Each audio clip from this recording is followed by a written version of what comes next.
Hi, everybody. Just wanted to make sure everybody is technically online and they can hear clearly. You can see we have a chat box at the bottom of the screen or somewhere on your screen. If anybody has any issues with listening or seeing, any technical challenges, let me know now. But at least from my side, it looks like things are going good with GoToMeeting and GoToWebinar.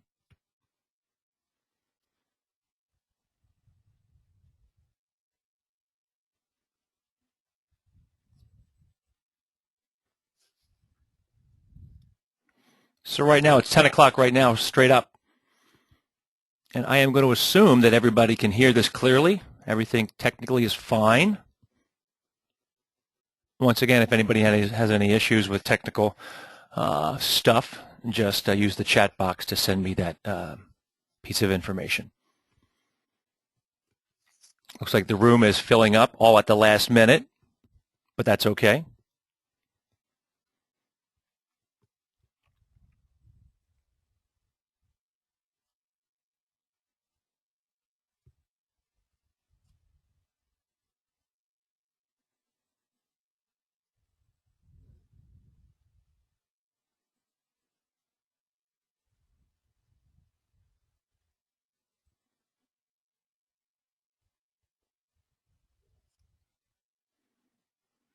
All right, just about 10 o'clock here. So let's do this thing. We're going to record it. So if anybody, maybe your publisher, maybe your bosses, maybe some of your colleagues were not able to attend today for this live America East recap, they can watch it at a later date on demand by just going to meltaylormedia.com and registering with the email address they have, and that'll give them access to some past presentations as well as this video and a bunch of other stuff that we send out on a regular basis.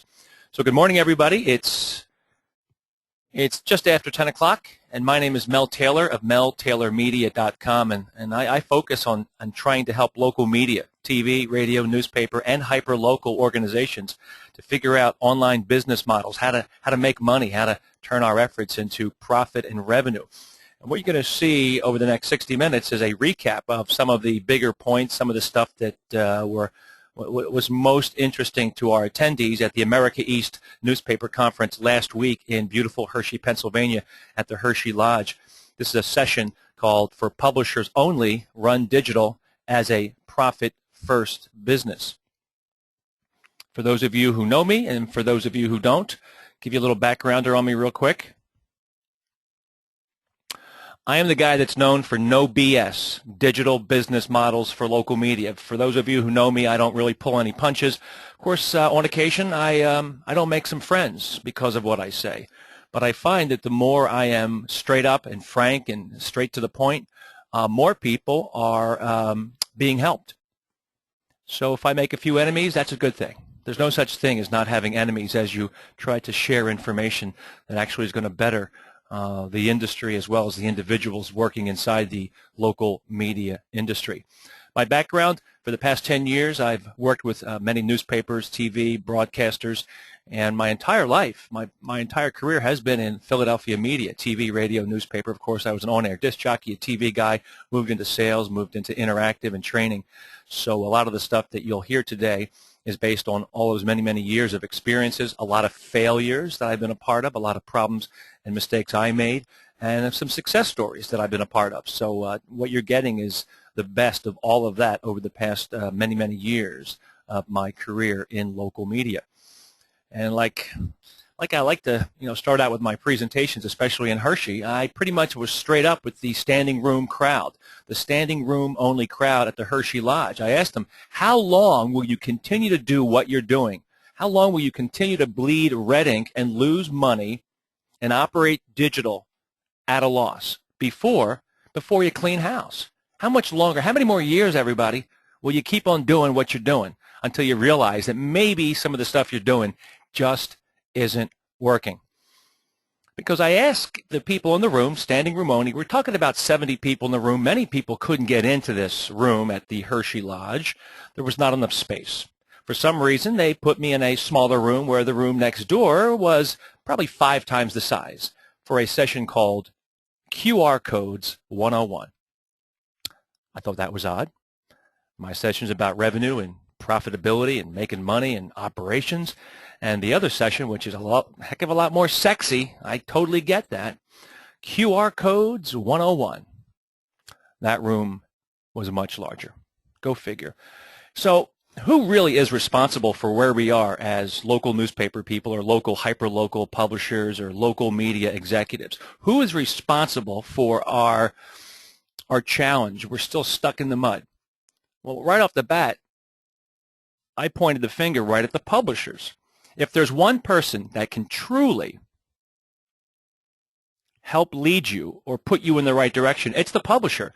Because the publisher at your newspaper, and this applies to TV and radio as well, to the general manager or the owner, or if you're the hyperlocal person in charge of your hyperlocal network, you're the one person ultimately responsible. The publisher is always responsible. The buck stops with the publisher. This session was called for publishers only. I asked, can you raise your hand how many people here are publishers? About 6 people raised their hand out of all 70. So I go, where are your publishers? Where are they? Are they out golfing? Are they having a hot cocoa down in the Hershey Lodge in front of the fireplace? Because if they're not here, that's a problem. Because the publisher is like the general manager of a newspaper. He needs to know how to run that paper at a profit. That's the first thing he is really good at, the business side of the newspaper. Then he knows the operational side, how to keep the trucks rolling, how to get ink and paper cheaply, how to deal with union issues. And then thirdly, he deals with editorial and content. The publisher is ultimately the guy that knows everything, a little bit of everything about the paper. But why is he not the guy feeling or doing the same thing in regards to digital? So I made it very clear that the responsibility of where your newspaper or where your hyperlocal site or where your newspaper website is right now, there's only one person responsible. It's the publisher. And if he's not here today taking notes, that's a problem. There's another person who's also very responsible for the issue that we're a part of today, and that's you, the people in the audience, the people on this webinar right now.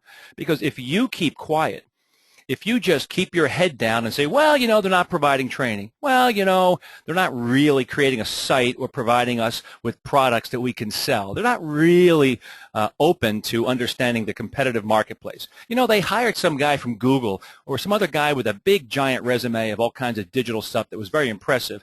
But you know what? I'm not allowed to say anything because I'm just a salesperson. I'm just a newsroom executive. You know, it's really your responsibility to either step up and speak up and say, hey guys, what the hell are we doing still selling CPM? What the heck are we using that CMS, that content management system that sucks? Why are we allowing really crappy banner ads to be on our homepage? Why is our ad director, who's in charge of print, why do we report to him about digital? It's your responsibility for keeping quiet or speaking out. You ultimately control your own career and your own destination.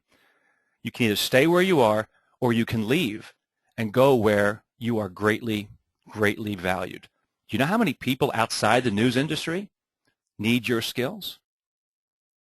Do you realize how valuable your skills are as a newspaper salesperson, a newsroom executive, a publisher, a content creator? Believe me, your value is much higher outside of the industry, as crazy as that sounds. There's plenty of stories where people have left newspaper and are incredibly happy taking their skills to other industries. What you do is very valuable. It might not be valuable in your current environment, though. We see all this bad news. The Philadelphia Inquirer, where I live here in Philadelphia, constantly going through changes of ownership. How does the New York Times get rid of its regional newspaper group? How did that happen? Media General, Chicago Sun-Times, the News Co-op up there in Chicago. Are these bad newspaper people? Are these bad editorial and journalists? Are these just bad operators of news and information organizations? Of course not. So what's the problem? Why are these companies, these entities having problems? It's not because of their journalism or their integrity or their ability to cover the community. It's one problem, and that is they were mismanaged financially. The people in charge of providing financial support for these great journalistic efforts were deficient in their duties. And we look the other way because we thought just page views and eyeballs and time spent on site was going to attract advertising dollars. It doesn't work that way. A net tycoon now has taken over the Sun-Times. How did that happen? Is it because the Sun-Times is not a great newspaper? Of course not. It was mismanaged in its ability to go after digital dollars, the fast-growing digital dollars. Advertisers are still spending a lot of money, but they're reallocating. So when you hear somebody at your newspaper, at your organization saying, well, you know, we really have a tough time selling this online internet stuff, that's baloney. Because they just don't know that those local businesses are taking those dollars out of newspaper and putting them all over the place, putting them elsewhere. Chicago Sun-Times, a great paper, but if they can't figure out how to monetize their digital efforts, well, it's not the problem of the newsroom. The person in charge of Chicago Sun-Times Digital, he comes out of the newsroom. You think that's a problem? Halifax Media, a private equity firm, laying off half of the staff down there in Tampa, the New York Times regional headquarters. Of course, when these private equity guys come in and say, we're taking over your paper, they try not to whack the newsroom and cut it in half, but they, quite frankly, have to when they see that they are under huge financial duress. So remember, newsroom people on this call, your work is excellent. You're creating massively valuable content. Look down the hallway at your director of sales, your general manager, your ad director. If they can't sell your great content, your great amount of eyeballs, it's not your fault. It's their fault. They mismanaged this opportunity. And then guess what happens when Halifax comes in or a private equity firm comes in or somebody else comes in and they have to reduce costs? Who are they going to lay off and fire? Are they going to fire the salespeople? Nope. They're going to whack the newsroom. I want to give you a little advice. Whoever you follow, whoever's Bible you read from, whoever's Kool-Aid you drink, that affects your ability to succeed or fail. Who do you follow for advice? Who do you follow for direction? Is it the Newspaper Association of America? Great people. They're all well-meaning people, but when you see them up on stage, are they telling you that things are great, they're bouncing back, there's more readership than ever before? Does that really help? We don't need that type of rah-rah speech. We need definitive action, step-by-step instructions. We do not need a lobbying group saying how many more page views we have, how powerful we are in the community. To a local business or a local advertiser who supports our journalistic efforts, they don't care. When you go to a session or you go to a webinar or you go to maybe a conference and the special keynote speaker is Warren Webster from Patch, who thought that was a good idea to put up on stage some guy who wants to kill you? Do we really think that Mr. Webster, a fine gentleman, a really smart guy, quite frankly, is he going to tell you everything that's going on at Patch? Is he going to share anything that you can, take away and work with? Of course not. So whenever you see a conference featuring some of these competitors, think about the person who made that decision, how foolish that was. When the Neiman Journalism Lab does a big story on how this guy, the owner of the Boston Courant, was proud to not have a website until somebody else can figure out a profitable end game, and everybody got behind this saying, this guy's a genius. This guy, well-meaning guy who's been doing this for decades, he's going to retire soon. What the hell does he care about the web for? He's kicking ass up there in Boston. But boy, oh boy, doesn't the elitist journalism organizations like Neiman, maybe they're great people there, of course. I don't mean to say anything negative, but this is not a headline. This is something that should be frowned upon, this type of a story. Is it interesting? Yeah. But don't say to yourself, hey, look, it's possible. We don't have to figure out this web thing yet. Look, this guy up in Boston, he knows what's going on. Does anybody here on this call, or did anybody in the room, in the attendance up there in Hershey last week, do they have a boss that when you walk in and say, sir, are we going to get trained on digital? I'm afraid that my skill sets are falling behind. I just lost a whole bunch of money to Patch and Groupon and Google and Reach Local. I just lost a big deal to those outsiders like Yellow Pages and Comcast came in and stole all my digital dollars. They actually stole some print dollars. And you know what your boss is saying? Digital, come on. I'm thinking retirement, biatch, come on. got no time for that. The big money's in print. Think about that. Now, when you go to a conference or you see a front page Los Angeles Times story talking about Mr. John Payton, who is a excellent cost reduction kind of a guy, when you see him standing in front of a slide that says digital first, print last, do you think that puts a bad spotlight on the power of print, on the value of the printed word? John Payton works for Alden Global Capital, a company that's very smart. It's ROI, return on investment oriented, and they buy distressed properties. They buy properties or properties that have too much fat or they're not run properly, and their goal is not to run newspaper. Their goal is not to run newspaper. Their goal is to clean up that business and make a profit on it or resell it, spin it off. Digital first, print last. Do you think that hurts the valuation of your paper when you have somebody always talking that way? When somebody suggests that traditional print journalism has the value of zero, is that the kind of person you want to sit for an hour and listen to? Is that good or bad? I really don't know, because everybody looks up to John, who, in my estimation, is excellent at cost reduction. I give John an A++ for reducing the cost of operations using web and open source and shareware. Spectacular job at cost reductions and efficiencies using digital. But in regards to top-line revenue or being able to utilize the value of the printing press and the sales force in addition to digital, we have not seen anything that we can look up to and say, boy, we have to scale that to the rest of the industry.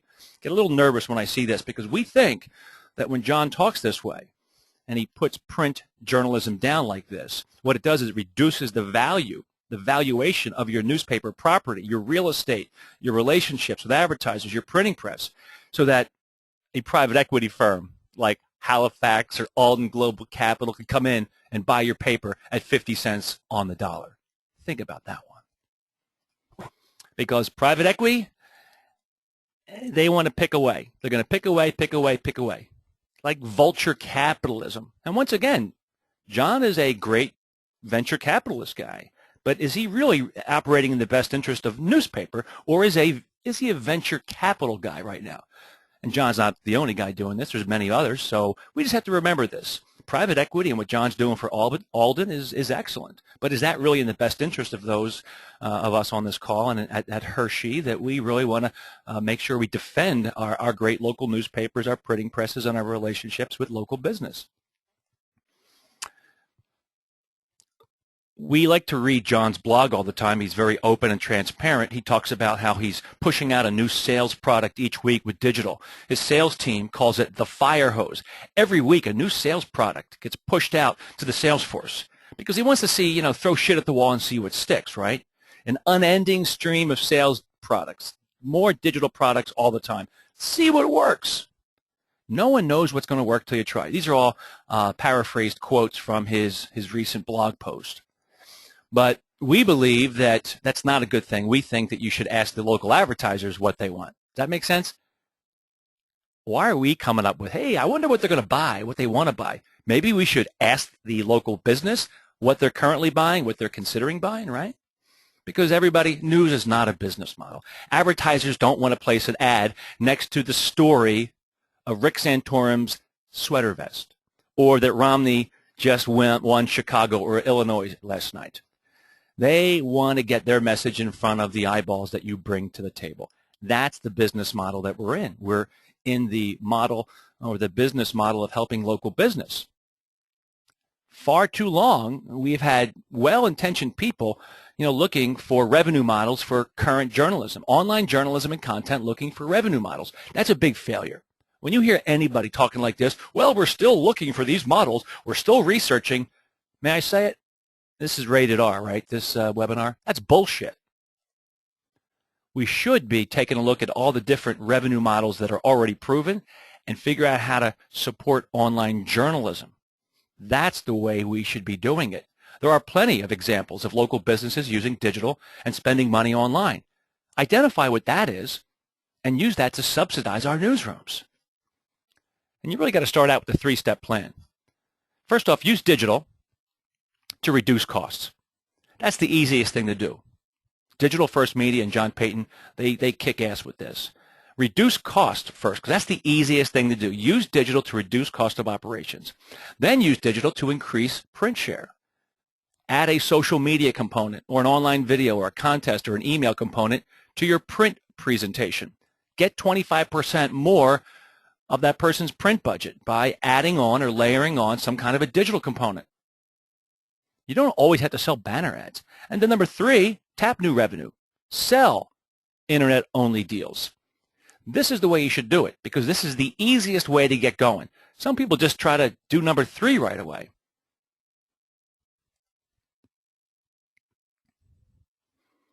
We always like to play a little game here. We ask people, okay, raise your hand. Anybody know what our core business, what business are we really in? Is it newspapers? Nah. Journalism? No. Is our real business communications? Is it advertising? What business are we in? We're in the business of helping local business. We're in the business of helping local business, enabling commerce. We take advertiser and we associate them and connect them with the local person on the street. The advertiser and the consumer, we bring them together. We enable local commerce for small business. That's the business we're in, and we successfully, for the past 100 years or so, have used newspaper, news, and information as a way of bringing those two groups together. We've seen this slide forever. I use it all the time, so hopefully I'm not boring anybody, but you know what? You can never show this slide enough. We got to run our websites just like we run our newspapers or our TV stations or our radio stations. You know, we have to run it just like our traditional business. We got to think like a publisher or an owner or a general manager. Profit has to come first, then operations, then editorial. That's exactly the way your newspaper runs right now, in that order. Without profit, you can't subsidize operations or editorial. And for those of you, for those who have colleagues that say, but we need page views and eyeballs first, we'll gather all that up and then we can sell it. It doesn't work that way on the web. It doesn't work that way on the web because we do not have something called an oligopoly. We don't have a pseudo-monopoly where we're the only printing press in town. The barriers to entry no longer exist. Where do you guys on the call? How about in the attendees there at Hershey last week for the America East show as we do a recap here? The product line. How do you decide? How do you go to market? Who do you go to market with? Is it because you want to sell certain stuff? You know, John Payton talked about how Journal Register or Digital First Media, they have that fire hose of a new product all the time. Well, that's what do you want to sell? That's the wrong way of looking at it. Instead, what do local businesses want to buy? Isn't that more efficient, more effective, more to the point, more, well, just more logical? You're driving your local reps insane with a fire hose of products. But God forbid you actually have your reps ask a few questions to the local business community. Hey, what are you buying? What do you want to buy? There are consultants that tell you that you can't really rely on your really bad reps because your reps aren't very smart, especially your older reps. They are so ingrained, they can't sell anything digital. They're bad. Do you have anybody telling you that?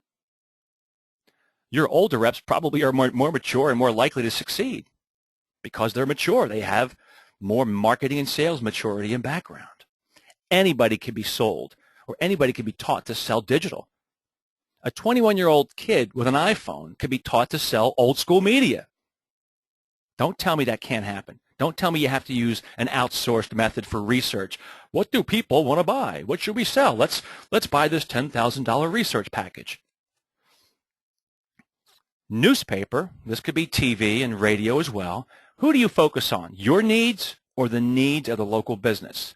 Of course, as a newspaper person, we think we got to focus on journalism and page views and lots of them, and we got to think that paywall thing going. Yeah, New York Times, almost 500,000 people paying for a New York Times digital subscription. Of course, they are the New York Times. We have to keep that in mind. But that is a good sign that sometimes paywalls can be helpful, but for small or local newspapers, that could be a real challenge if you blindly follow the success of the New York Times. You know, a lot of newspapers saying, how do we make money with mobile? Are you going to a session or a webinar where the title is called How to Make Money with Mobile? Mobile is not ready for prime time profitability yet, but mobile can be useful to enhance your sales products. Newspapers are focusing on apps. Maybe you should talk to Mr. Greg Osberg of the Philadelphia Media Network here in Philadelphia to see how that app thing, that iPad thing, or that device thing, whatever they called it, how that worked out for them. Newspaper folk, we need more Facebook followers. We need a higher CPM or a higher effective CPM. This is all focused on us, us, us, us. You got to focus on the needs of the local buyer, the people with the money. We got to think about the small business needs.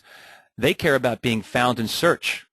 Most people start their search for buying shoes or Italian restaurants through Google. Can you help them with that? Can you help them look better online? Can you help them using social media? Every single one of your businesses, your current print clients and clients you don't have, they care about Facebook and how to use it properly, how to use Twitter. Guess who they would trust if it was offered? Probably the local newspaper person. Small business, they want to build up a customer relationship management system, build up a database, or build up a bunch of email addresses, right? You can help them with that. Small business would love to have video. They can't afford cable TV. Too expensive, too cumbersome. Online video is the way to offer small business a great visual medium, inexpensive, pretty good looking if you do it right. You can outsource that if you don't want to do it in-house. Small business cares about promotion of their product and their service and their business. They want to build that customer database like we said, and they care about social media. Of course, I doubled up on some of this stuff, so just to make sure you were well aware that this stuff is extra important. In this part of the presentation, we talked about the digital operations manual because we asked everybody in the room, do you guys have an operations manual, the way you do things for print? Do you have a style guide for your newspaper? And of course we do. Well, do you have a style guide or an operations manual for digital? No, nobody had that. Nobody raised their hand because Henry Ford realized that you can't build a car one by one. It's better to create an assembly line, more efficient, more effective. If a couple of guys got fired or died or just left the manufacturing plant there at Henry's manufacturing plant of the Model A or the Model T, he didn't have to worry that that person was taking away all that knowledge. It was already well defined in a document. Do people on this call have a digital operations manual? Because if only one person knows how your digital works at your newspaper, and if that person leaves, what happens? What happens? You need a digital operations manual, kind of like the Associated Press style book. Here's how we do it. Here's how we do it, everybody. Here's the style guide, the process, the system, the rules. I have not come in contact with anybody in TV, radio, newspaper, or hyperlocal that has a digital ops guide. Because if the one person at your paper knows everything about sales and pricing and inventory, if that person leaves, what happens? Whoops, it all leaves with them. Think about this right now. Who's in charge of digital? How many people are in charge of your digital operations? When I ask this question, the whole room goes quiet. And then I'll ask, okay, name what? Well, we have 2 people, 5 people, 10 people. This question, how many people are in charge of your digital operations? Nobody ever gives me a straight answer, but I can tell you one thing. It's always more than one. And then I ask, is that person or persons, are they salaried or are they performance-based? They're all salaried. When I ask them how many people are in charge of the newspaper, it's really just one person, the publisher. And that publisher does not get a salary. He gets a performance-based compensation, meaning he loses an awful lot of money if he doesn't hit his numbers. If he keeps on not hitting his numbers month after month, it would be okay, sorta, if he didn't get those dollars, but that publisher would get fired in addition to losing that money. That's exactly how you have to run your digital. Ah, sweet memories of last year's Hershey event. Mr. Rob Curley, incredibly smart guy doing spectacular work, started out in Lawrence, Kansas, went down to Naples, then he went to the Washington Post, now he's out there in Las Vegas at the Sun, really does spectacular work. Unfortunately, I cannot figure out whether that effort is profitable. When he has a benefactor, the guy who runs the Vegas Sun, that can throw about $1 million a year into Rob's efforts, that's a good thing. But not many of us on this call today can follow along with what they're doing at the Vegas Sun because you don't have a billionaire running your operation at your newspaper. You got to start showing profitability, real profitability. not baloney comparables, year-over-year upticks of cash flow. So as we recap here, who managed your digital operations? Who manages it? It really has to be one person with their compensation and their job security tied to digital profitability. That one person lives and dies by the success, the financial success of that site or that digital set of operations. And their compensation is tied to that success. And if they don't hit those numbers or those metrics, they get canned. They get canned. That's exactly what happens in newspaper, right? Why not in digital? Why not? Johnny IT. He's a good guy. He really means well. But, you know, the webmaster or the designer or the editor, or maybe you have one person that does all three, does he tell you what you can and can't sell online? We bet he does. We've met many of those guys that tell us that can't be done. Well, do you ever ask the pressman about what types of print ads you can sell in the paper? Of course not. Then why do you allow somebody who's the webmaster or designer or IT guy or the newsroom guy what you can sell?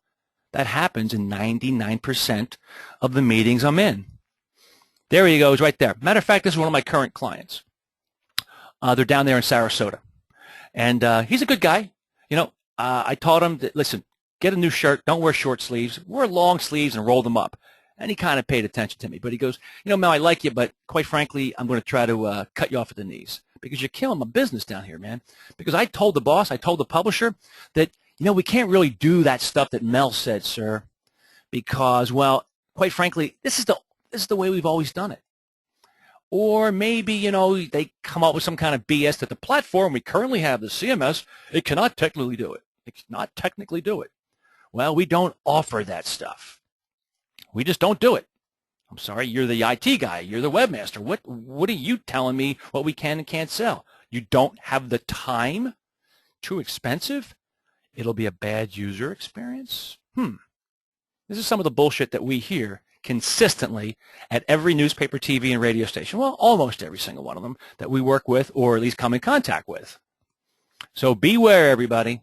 If you hear anybody saying that, well, Mel, everything you say is baloney because we're hitting our web budget. We're hitting it. We're sold out. You hit your web budget? Who set that web budget? Did you set it really low? Of course you did. You set your budget too low. Oh, your revenue's up 500%. Well, God bless you. Because that's coming off of last year's very low comparable. So that number is irrelevant to me. So we want to urge caution. Whenever you hear a press release or some CEO or digital VP boasting about massive 500% or year-over-year comparables percentage-based, they're hiding the real facts that even though that percentage sounds great, it's hiding a really weak amount of revenue and cash flow. And probably, even if your web revenue is up 500%, it doesn't mean you're profitable. If your web traffic is strong, who cares? Who cares? You're not able to monetize it. And guess what? The publisher's got to fire somebody. He's not going to fire the salespeople.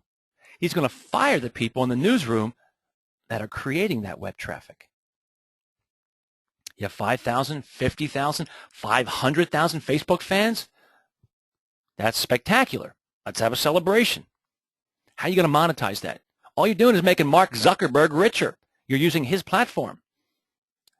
Do you track a metric on how to get those Facebook fans over into your world to monetize them, to convert them, the conversion rate of those Facebook fans? Are you doing anything like that? Are you still selling CPM? Are you still selling cost per thousand? First off, local businesses have no idea what that is. Your reps don't know what that is. Cost per thousand maybe makes sense for the biggest billions and billions of page view type sites. Small and mid-sized newspaper sites should not be selling CPM. You devalue your inventory. And when you start using other people's platforms to make money, like you're using Facebook all the time, you're building a business on land you don't own, because that's what sharecropping is. It's been going on for thousands of years, where the poor hard workers, well, they're doing all the work. They have all the expertise. They're the good people making that land valuable. Well, that owner, that king, that slave owner, they can change the rules. And all of a sudden, the people that grew that business, that grew that land, that built those great crops and that great farm, they can get pushed out. Or instead of giving you 50% of the profit, I'm just going to give you 25% now. Now what do? You don't build a business on land you don't own. Be careful about doing that on Facebook. You should still use Facebook and Twitter, still use them, but don't blindly allow someone who's only salaried to make decisions about how much time and how many resources to place into those third-party platforms.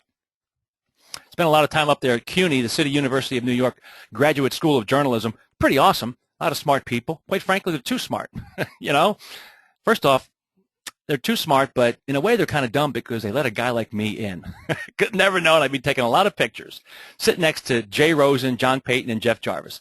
And this whole session was new business models for news. And I go, who the hell's the sales guy here? Oh, that's right, there weren't any. Good guys, really smart guys, but are we wondering why we're not making money and moving forward in the news industry with substantial, sustainable, and realistic business models for news? We got the wrong people leading the charge. These are really smart guys, but why are we giving them the wheel of that bus? Get somebody in sales up there to also put their hands on the wheel of that bus as well, okay? When you study research and you focus on research, that's fine. That's like me giving you the Bible, the Quran, and saying, okay, you read this Quran, this Bible, and all of a sudden you're going to be a good Christian and a good Muslim. Of course, it doesn't work that way. You got to actually have activity. You got to go out there and do stuff. So if you're just using research or having some pundit up on stage or a conference panel telling you all this gobbledygook and showing you charts and scattergrams and all that garbage, there's information in there that's usable, sure. But you need activity. You need feet on the street. You need to get out there and knock on doors. Bear that in mind the next time somebody wants to charge you 10 grand for a piece of research that may or may not help. You know how you spend a lot of time making sure that your newspaper is profitable? You know what your news hole is. You know how many ads are going to run, how many column inches those ads will take up. You know exactly how to manage that news to advertising inventory. Think about this. Ask yourself right now, in the past 30 days, how much of your local online inventory was sold local direct? How much of your local ad inventory did you sell by yourself? How much of that inventory was sold or given to a third-party ad network like Google AdSense or AdBlade or Centro? How much of that inventory was running promo stuff? Do you know that answer? At Hershey that day, nobody knew that answer. They did not know what the percentage was, how much they sold themselves, how much a third party sold, and how much promo was running. But they certainly knew exactly what was going on for tomorrow's paper or this Sunday's paper. We have poor inventory management in newspaper, especially with digital. Why? Because no one is responsible for that duty. When you have one of the greatest newspapers in the world, the Las Vegas Sun, and above the fold on the homepage, you're running a remnant ad network, that's cause for dismissal. At the very least, it's cause for bringing the ad director down and say, what the hell's that all about, brother? Would you ever put something like that on the front page of the newspaper? Of course not. Would you let a public affairs ad run on the lower strip of your newspaper? If it slipped on there, it slipped in there by mistake, you might fire that person. But here it happens every day. Newspapers and their websites, they let all kinds of garbage get on the front page because somebody convinced them, we make a lot of money doing that. Yeah, but you look like a loser. You look like a loser to small business. It looks like you have no local business support. Once again, Las Vegas Sun, great site, great technology, great content, great interactive digital strategy in regards to content and social media and all that. Horrifyingly bad example or horrifyingly bad person in charge of monetizing the premium inventory on this site. Because they let ad networks on their homepage and section fronts. At least don't let them happen there, okay? You know, wean yourself off of ad networks. Run them elsewhere, run them overnight, run them on the weekends. Don't run them Monday through Friday on the homepage 9 to 5. At least do that. We love the great work, the digital-first work of Journal Register and Digital First Media. And they always talk about the Register Citizen. They're doing great stuff. They're doing great stuff with their digital-first efforts. But when you go to the homepage and you see remnant ads on their homepage in both ad units, what does that tell you? What does that tell you? Oh, well, the advisory board, as you can see there, are they helping out anyway? I don't see any salesperson up there. Quite frankly, they should squeeze my face in there, but I think they would kick my ass if I even asked to be a part of that great trio. Kind of like the Mount Rushmore of advisory boards. I took the logo out, but some of you might know who this is, but I'll do it fast. Big newspaper site. And what do we have here? Not only a remnant ad, but a competitor remnant ad on the homepage. A competitor ad, a remnant ad from a competitor on the homepage, and a remnant ad. Remnant ads are bad. Remnant ads on the homepage are worse. Competitor remnant ads on the homepage cause for dismissal. I catch this a lot. When I see Google Ad Choices or Google AdSense or Ad Choices, and here I am on an automotive channel or an automotive page of a big newspaper site, and I see Kelley Blue Book, usedcarcapital.com, you know, you're trying to sell local cars, and you let an outsider come in and sell their local cars on your car search page. What's up with that? What's up with that? Still selling CPM, huh? Even though they keep going down and down and down. Your rate card and pricing, you got to overhaul that because you really should charge based on supply and demand. That's how you sell newspaper space, right? You have an open rate for your newspaper, but you always sell based on supply and demand. The demand for that third page, the back page, the lower strip, you don't have a specific rate card that's the number you pay. Then why do it online? Do not sell based on CPM. Wean yourself off of that. Still catch a couple of people that still charge monthly instead of weekly. When you quote somebody a price for your interactive banner ad on the homepage, let's say, are you quoting them a monthly rate or weekly? You know, in the newspaper world, we charge per insertion. In the radio world or the TV world, we charge per flight. Or, hey, it's going to cost you, $5,000 for 10 spots this week. You always charge in a small increment in a per insert or per insertion or per flight. It makes it sound cheaper, right? You would never say, well, it'll cost you, the insertion rate is $100 a week. Would you ever times that by 52 and quote that to the client? Well, Mel, I can't afford $400 a month for your website banner. Can't do it. Yeah, I could probably do about $95 a week. Why do we charge, or why do we quote monthly instead of weekly? We don't do that with newspaper. If you have anybody in your newspaper that still thinks it's okay to do monthly, smack them around the head. And tell them that I told you to smack them around the head. They're killing your business. They're killing your business because they're lazy. They're lazy. You're still going to bill monthly, but you're going to quote weekly, just like you quote in the newspaper world. How about this one? And don't tell me you can't do it. Don't tell me you can't do this. You should have one price, the lowest price for early in the week. Why? Well, you charge less early in the week for TV and radio and newspaper because there's not a lot of people going out blowing their paycheck at the mall on a Friday and Saturday. So maybe you charge $100 for that unit on a Monday or Tuesday or Wednesday. On Thursday, the price goes up. Why? We're getting closer to payday, getting closer to the retail time of the week, and charge the most money for Friday. And the weekend, you could figure something out. Your ad servers can do this. The reason why you're not doing it, number one, either the person in charge, well, maybe there's 5 people in charge. Maybe there's somebody in charge that doesn't want to click a button in the ad server. Maybe there's somebody who's in charge of this, but they're salaried. But feel free to leave money on the table because you're the one that might get fired 6 months from now because, we're not making any money with this web thing. Think about that. I actually talked to somebody up in Connecticut where said, Mel, we're the #1 newspaper. We have the highest rate card integrity, the highest effective CPM. Well, congratulations. That's awesome. Yep. We have the highest CPM in the company, $10 CPM. And then I asked the guy, well, all that unsold inventory, what happened to that? Oh, you sold it for $1. God bless you. God bless you.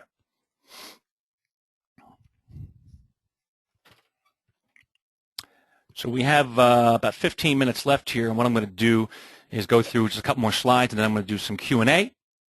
And what we want to do here is talk about some stuff that everybody is guilty of. Freaking scary media kits. Not only are they really bad for the advertiser, but the local reps have no idea how to explain them, right? Think about it. Is your media kit, that's in print form, in PDF form, in email form, online form, is it easy to understand, for the local business and the reps? maybe more importantly, is it advertiser focused or is it focused on how awesome you are? Does the local advertiser care more about how it can help them, or is it to impress them about how awesome you are as a newspaper? What do you think is more important? I asked TBD before they were downsized to send me their media kit. I go, can you send me your media kit? And here it is. Here's page number 1. It's all about them. They're all awesome, aren't they? They're just smoking awesome. Page 2, awesome, awesome, awesome. Hey, they got Android. They got 120 connected blogs. They got a good-looking weather team down there. Oh, the weather guys are blogging. Well, isn't that freaking awesome? You know, it's all about them. I'm going, well, how can this help me build my local restaurant? I thought they can help me with online marketing. Let's see, I don't see that anywhere. Page 3. Oh, more bullshit about them. What can they do for me? Oh, nothing. Maybe that's why TBD was a big, giant financial failure. Then maybe I asked Sarasota, Calkins Media. They got into television, and they got a great TV station with some great people on the air, a great brand covering and providing transmission for the ABC, local independent ABC affiliate in Sarasota. This is their media kit. This is their media kit when I call them and say, I want to spend money online. I want to reach online Sarasota consumers. That's page 1. Does anybody want to take a shot at the type of amateurism or lack of professionalism at this page number 1? Page number 2. I don't know anybody who would even read this. Page number 3. Is this helping me go, yep, I think these guys are the people who are going to help me build my online business. These are the people who are going to allow me to reach all those online Sarasota consumers. I've had these slides for many months. I have yet to read them because they're painful. They're painful. Every slide gets worse. Is this helping you grow your business? Is this creating a sense of trust with the local businesses in Sarasota?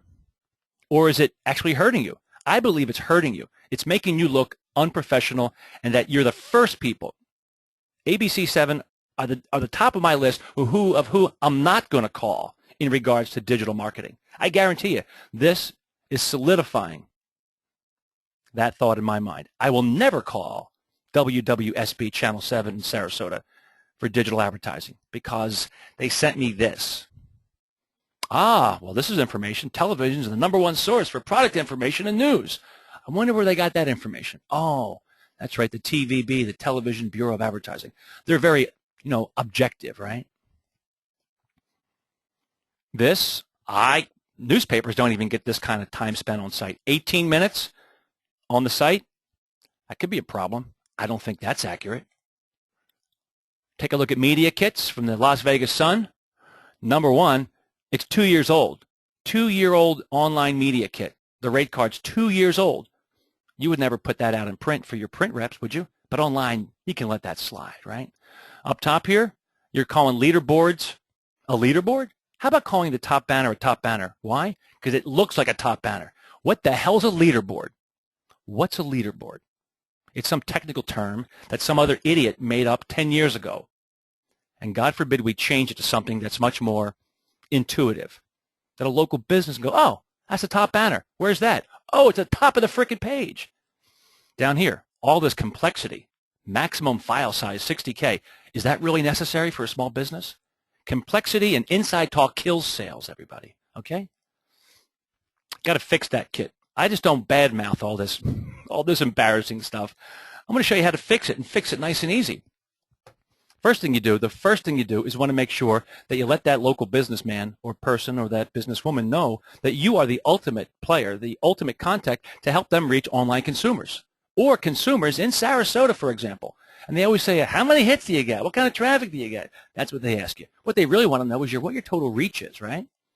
Well, quote the on-air reach. Maybe it's the newspaper circulation or newspaper readership you want to put there. And then add the website readership. How many uniques are you getting every 30 days? That number goes there. And then how many people that consume your content using a mobile device? Add that up. How many people they might like watching all your videos? Why not add that to the mix? How many people follow your breaking news headlines on Twitter, Facebook, email? That's your total reach. Do not a la carte this. Do not provide individual numbers. Put them all together because that's what they want to know. They want to know total reach. If there's that one person out of a million that asks you specifically how many YouTube or Twitter followers that you guys have, break it out for them, but nobody else. It's irrelevant to most local businesses. They just want to know the total reach that you can help them with. Build that media kit, put that number up there. How many people can I help you reach each month, sir, ma'am? And talk about it in the framework of, don't say how awesome you are as a newspaper or a website or a TV station. Just say, listen, we could use on-air and online, and we provide marketing services for small businesses in Sarasota. Talk about it from their point of view. And then this is sort of modular, how you can build your media kit. Talk about how you can help them. Don't talk about your awards or your awesome 11 o'clock news team or your journalistic integrity or you've been in the community forever, you won Pulitzers. They don't care. I mean, it's important. It's nice. It's not the way they're going to write a check to you. Talk about how that you can help them with brand and message awareness. Well, that's a kind of a hoity-toity way of describing, oh, we'll help you get seen. We'll get your message out there. You know, use the big words, online presence and reputation management. Well, some people might know what that means, but maybe you better have a layman's term as well, right? Hey, we make you look good online. Talk their language, okay? We provide database marketing. What the hell is that? Oh, you can help me build up email and a mailing list. Oh, I get that, right? We provide online couponing. Well, what does that mean? Oh, it's kind of like, you know, Groupon or Daily Deals, or we can provide sampling or push out coupons for you. Keep that in mind. Talk about it in a technical way that some advertisers might get, but also, you know, dumb it down. Provide a layman's description of how you can help that small business. And then on this side, who we help. What kind of people do we help in the local community? Why not count down all the different types of businesses? This is how you're going to get an appointment. This is how you're going to get somebody to invite you in, not a 5-page media kit full of stuff that they'll never read and they'll throw immediately in the trash. And then maybe a success story. Maybe you can show how another business succeeded because they called you. And then if you have, like mysuncoast.com and Channel 7 down there in Sarasota, you have a popular on-air anchor, why not use a picture of her as an endorsement? Endorse the package. Does that make sense? If you have a popular person at your paper or your newspaper or your radio station, why not use them to endorse these advertising packages? Success stories, how can we help you? The endorsement of Lauren Dorsett right there. Start out with a business name. Maybe put the logo up there of the business. You put some of these success stories in front of a client, your reps don't even have to open their mouth. They're going to get invited in. Maybe the challenge, hey, this business needed this. They wanted this, this, and this. Identify that challenge. Here's the plan that we proposed. You know, large format banners, we did a promotion, we got a Facebook and Twitter thing going on, we provide a video profile and behind the scenes tour. Real quick bullet points. And then provide the results. Hey, we built a database of 500 people using a contest giveaway. We gave them X amount of banner impressions for all kinds of great branding and message awareness, logo impressions. 76,000 people viewed the video tour. And then maybe a client testimonial. If you do just 3 of these, maybe one for retail, one for healthcare, one for telecom, one for a mom and pop, a contractor, a doctor, a chiropractor. You just have 3 of these. That's what you want to have when somebody calls you and says, can you send me something? Stop sending that garbage that I showed you earlier. You know, all about you. Maybe show off some of the branding, message awareness, direct response creatives that you developed. Not only do you show your ability to design well thought out communications for your local businesses, but it shows off that you have big advertisers, big local familiar advertisers that spend money with you and they trust you. Show off your clientele. Do you notice how these things are not going to get you to have somebody close a piece of business immediately? But you know what? The most important thing is this stuff gets you invited in. This stuff gets you invited in, and you jump ahead of all the other nincompoops, all the other knuckleheads who are saying, hey, can I come in and do a client needs analysis on you? You do a couple of these things, you're going to get invited in first. and you'll have a much better shot at getting that piece of business. Do you have 3 simple packages when they call? You better have 3 simple charter packages. Simple. First one is good. Second one's better. Third one's even better. You can customize and modify, but you better send one of these fast.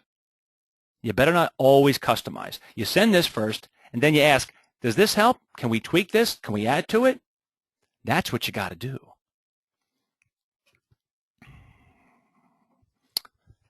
Some are still thinking that we have to train our sales forces. Mel, I want you to come in here, and I want you to train my sales team. And I say no. I'm just not going to train your sales team because it's not going to work. It's not going to work. Why? Well, I can't train your sales staff because you have no idea, Mr. Publisher, what the hell's going on. How could you manage what you don't understand? How could you manage what you don't know what's happening out in the field? And we also have to train your managers because they're probably not going on 4-legged calls. They're sitting behind the desk waiting and yelling at the local reps. How come you didn't close that? We really believe that somebody like me or some other trainer should train the trainer. You got to train somebody inside the newspaper, inside the TV station, inside the radio station, or somebody at the local, hyper-local organization. You got to train them these skills because you can't have guys like me around all the time. You got to make sure there's one person who's the web champion, who's the trainer. And ultimately, let's face facts, everybody, the publisher really could pretty much run the whole paper. They have just enough skills to do everything from typesetting to writing to printing, delivering. They don't want to do that, but that's what a publisher is. A general manager has a broad grab or a broad grasp of everything inside of a newspaper organization, right? That's why they're a publisher. They're the general manager. Well, that's what you have to have online too. And that publisher has to have at least a basic level of skill set to understand what's going right or what's going wrong with digital sales, because they're pushing it off. They're pushing that responsibility off to a digital VP who has no sales background. That digital VP could be bullshitting the publisher, saying, look, we're up by 25%, 50%, when in reality, they're treading water. The publisher has to get smarter. I do not train anybody until the publisher and the CFO or any other financial stakeholder will sit down with me and have a private meeting, a stakeholders meeting, a closed-door session. Do not speak to anybody who is purely salaried because they will debate most of what I share. But Mel, we were told by some really smart people to have separate teams. As far as sellers, we have to have a separate digital team. At Hershey, the very day that I was doing my session, a whole bunch of people came up to me and said, Mel, but you know, everything you just said, yesterday some research guy said you have to have you have to have separate digital teams. Research shows that you make more money when you have a separate digital team. Mel, that's totally different from what that other guy yesterday was talking about. Matter of fact, Mel, that guy was boring as hell. I fell asleep, but when he brought that up, I paid attention. And I thought, boy, that's bullshit. Let me ask you about that, Mel. Well, here's my thought on that. Separate teams for digital. You do that, you're going to have an internal civil war, print versus digital. It will happen. I've been a part of that civil war. The print people will try to kill the digital effort. Guaranteed. Call me directly. I'll give you plenty of case studies. Number 2, it makes your print reps look out of touch. When they're in front of a print client and that print client exhibits the interest in buying digital, what's that print client, what's that print rep going to do? Well, you know what? Let me come back tomorrow and I'll bring my internet guru with you, or a guru with me. Well, wait a second. The client goes, I just want to buy a frickin' banner out on the front page. How many people go to your site? That print rep can't answer that question in most cases. We don't want the print reps to look out of touch. They have to have a base level of understanding. Then, what if you have a whole bunch of digital reps? They're not incented to sell print because digital reps are going to be out in the field going after non-print dollars. They are going to come in contact with people who should be in the paper. But those digital reps do not get a bonus. They're not incentivized to sell back into print. And they certainly don't want to give that lead to that son of a bitch, newspaper rep, right? So can you see why it's not working the way it is? It could work, but the way it's set up right now, it's an internal civil war. Okay, let's just say you have all the money and everything is kumbaya. Where are you going to find these good digital sellers? Where are you going to find them? Believe me, they are working for the local Yellow Pages or Reach Local or Google Local. There are so many great jobs for sellers that they're getting snapped up, and they're getting snapped up for 75 grand, 100 grand. Where are you going to find a good digital seller? If they know their stuff, are they going to say, hey, I can't wait to sell banner ads for that local newspaper? They're probably not going to say that. Whenever you have multiple points of contact at a client, that's bad. The client goes, who are these people? Oh, you're the digital guy and you're the print person? I just want you to know my business. Why are you separating it out? Oh, I get it. If there's poor web sales, we can always blame it on the digital reps. But nobody will really know that that print rep might have soured that opportunity, might have planted a seed of doubt in the client's mind. And for those of you who say, well, Mel, doesn't Deseret Media out in Salt Lake City, that's a great example of, separate teams. Well, that's a rare exception.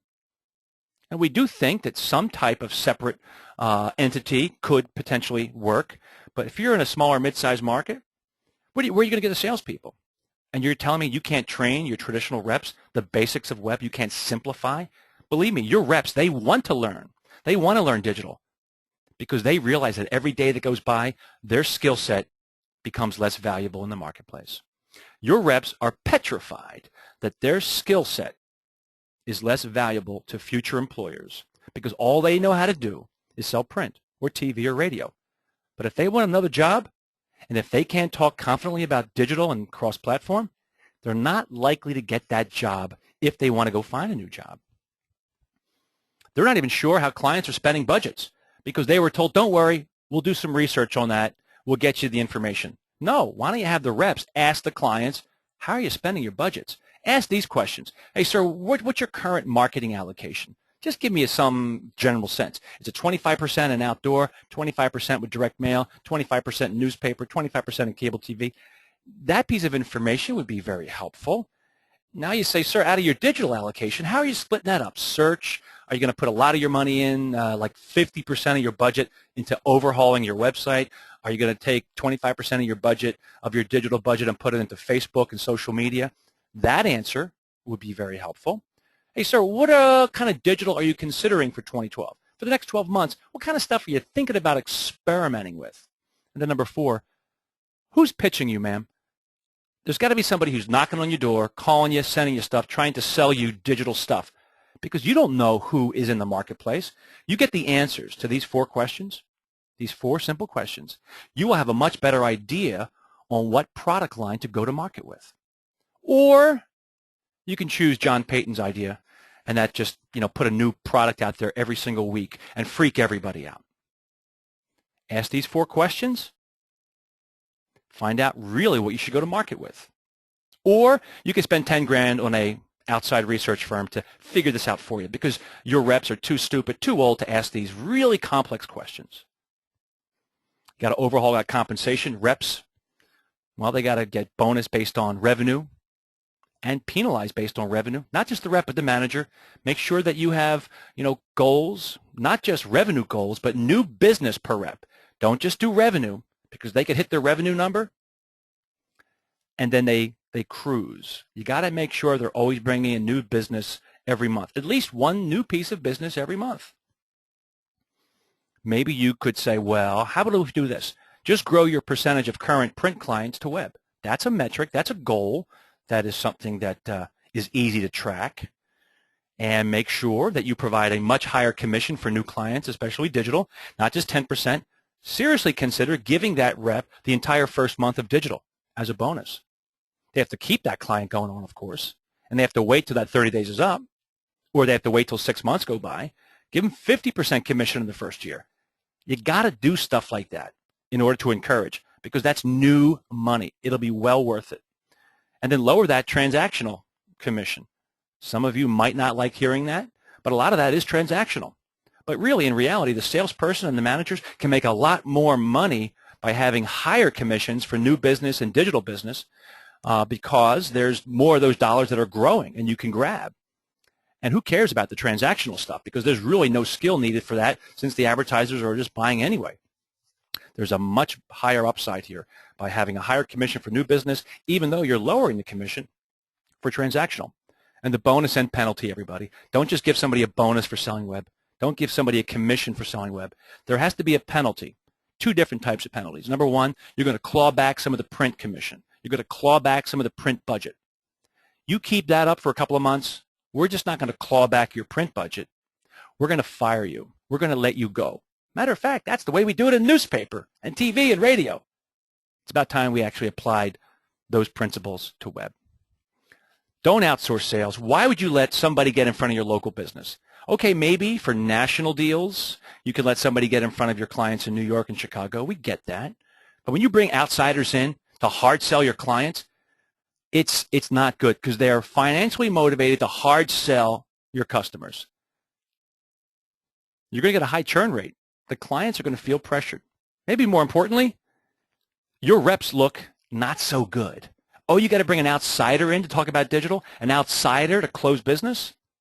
We're not talking about educational stuff. We're talking about hard sales. Bringing somebody in to close business. An outside salesperson going on four-legged calls. Don't do that. It makes your rep look bad. Your rep's going to sit in the back, and that person, the outsider, is going to hard close that business. Going to get their commission, and they're going to leave town.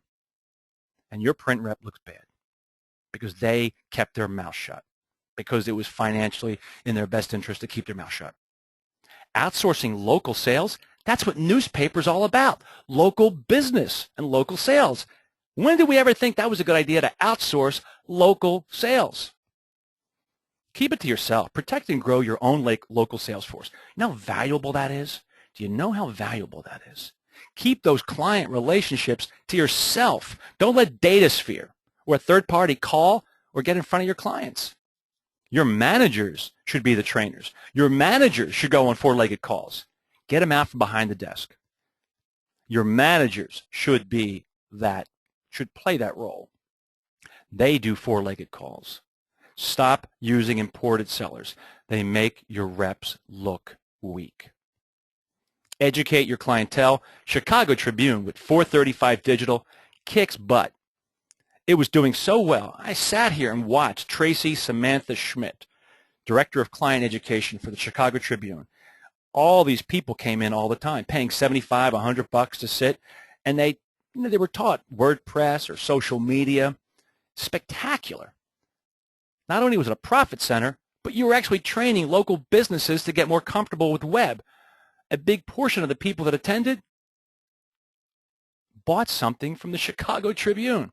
Of course, Tracy doesn't work here anymore. She was picked off by Crane's Business Journal, I think, and now she's in charge of their digital educational efforts. Think about that.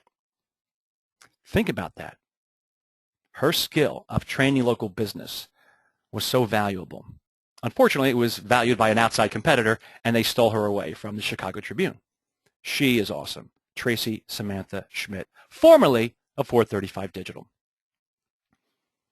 Studied Tribune Digital Services 435, really, really smart. How newspaper also has to get in front of people who hate newspaper, but why not sell them digital stuff and then maybe upsell them back into print one day, right? Keep in mind, Yellow Pages are coming to town, and they are taking some of your local business. They're putting on these seminars, Yellow Pages, Yellow Book 360, all these online seminars, and actually inviting people into hotel rooms and teaching them small business.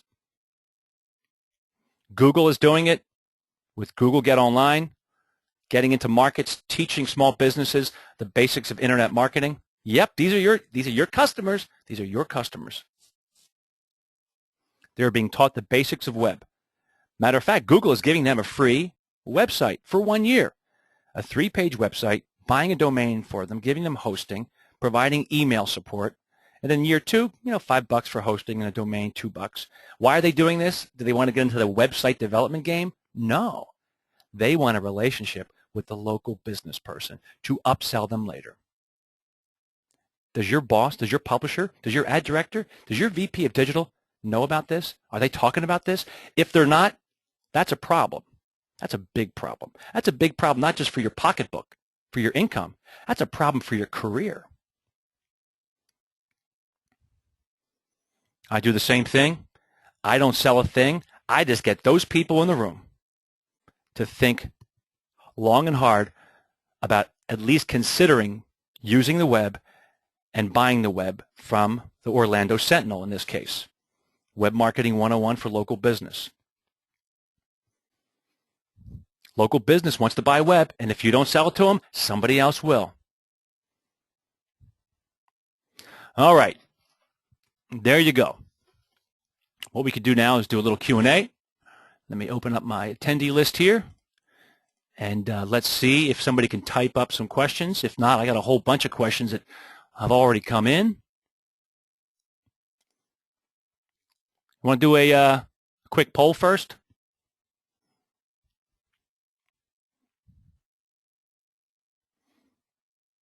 Or do we do some questions here?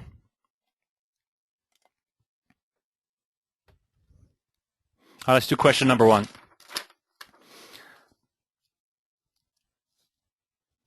Mel, the newsroom controls the site. I can't control what I can sell on our website. What to do? Well, hopefully you can share this slide deck, which I'll make available. Maybe you can go to the front page of meltaylormedia.com at the very top. Just put your email in and download the deck, or maybe show them this video, which I'm going to record, and which is recording right now, and provide on-demand capability to view. But you really do have to step up and make it very clear to the CFO, the publisher, the financial stakeholder at your company, that having a person in charge that's salaried, having a person in charge that truly is not motivated by making money, that's killing your ability to sell into your site, to sell into your newspaper website. If you have an ad director or a webmaster or a web manager that truly is using old school tactics, or they don't want to put an ad unit above the fold, or they don't want to put a larger ad unit there because they think it's bad for viewership, you got to step up, because what I'm talking about is being adopted by every major online news organization. None of the stuff I shared with you today, everybody, is experimental in nature. These are all best practices. Let's see here. Got some other questions coming in. Do you have a template or an example of best sales kit you have ever seen? Yeah, what we're going to do is, well, if you email me, I'll send you some templates. But the online media kit that I ran through a few minutes ago, the modular way, that is how the best sales kits are put together. So it wasn't very pretty what I showed you, but I showed you the functionality that is necessary. But if you were to ask me, do I have a media kit that just is the best? I'd say no. There is no such thing, because it's full of such garbage and bullshit that a local business doesn't care about. People call me all the time. Do you know of a radio station doing the internet right? Do you know of a newspaper doing the web right? Do you know of a newspaper doing hyperlocal right? And I go, crap, no, I don't. But they are doing little things here and there right, but no one's doing it all right, okay? There is no such example. There is no such example. Let's take one more question. A vendor wants us to re-sign for another year in order to get additional functionality. Well, bear in mind that, everybody on this call should at least consider the fact that CMSs and vendors that provide content management systems, they're in the business to sell you a content management system. They're not going to tell you that CMSs, content management systems, have gotten cheaper and better over the years. More and more of my clients, even more and more of my people who are not my clients, are at least considering things like WordPress. WordPress was a blogging platform that has now become a full-blown CMS. They will not tell you that is something that they would consider, that you should consider, because they're petrified of it. Content management systems are getting cheaper and better. Before you buy or consider upgrading or re-signing a contract, keep in mind content management systems have gotten better, they've gotten cheaper, and they've gotten easier to use. That is incredibly important to understand. There's some content management systems out there that are providing their platform for free. I think the Ben system, they're out of the Pittsburgh Gazette. Of course, I'm not thinking of their name right off the bat right now, but they were at all the conferences I've been where they're actually giving away the platforms at no charge because they're just holding back some of the ad inventory. Those are some things that never really happened last year. BENN, the Ben Network. Try them out for a no-cost content management system. And you also should really consider, instead of having to buy from a vendor, you can outsource a lot of stuff. There's a company called Outsourcing USA. 99 Designs is another one. Consider before you spend one more dollar that there's a lot of players out there that will do rev share with you, providing better functionality and a higher quality of work instead of always having to go with the standby vendors who probably are still good, but they're not really going to tell you that the costs have come down and that there are more options. Okay, well, that's about it for right now. What we're going to do is let people know I'll send you this deck. Just go to the top of the page, meltaylormedia.com, put your email address in there, and we send out all the stuff like this when we have videos, when we have free webinars, when we have templates available. So go to the front page of meltaylormedia.com, go to the very top, and put your email address in there about getting my presentation stuff. We hope that you took this seriously because we truly believe that great newspapering, great journalism, great content can only be great if it's properly subsidized, and we hope you're a little more dangerous right now. Thank you very much. meltaylormedia.com.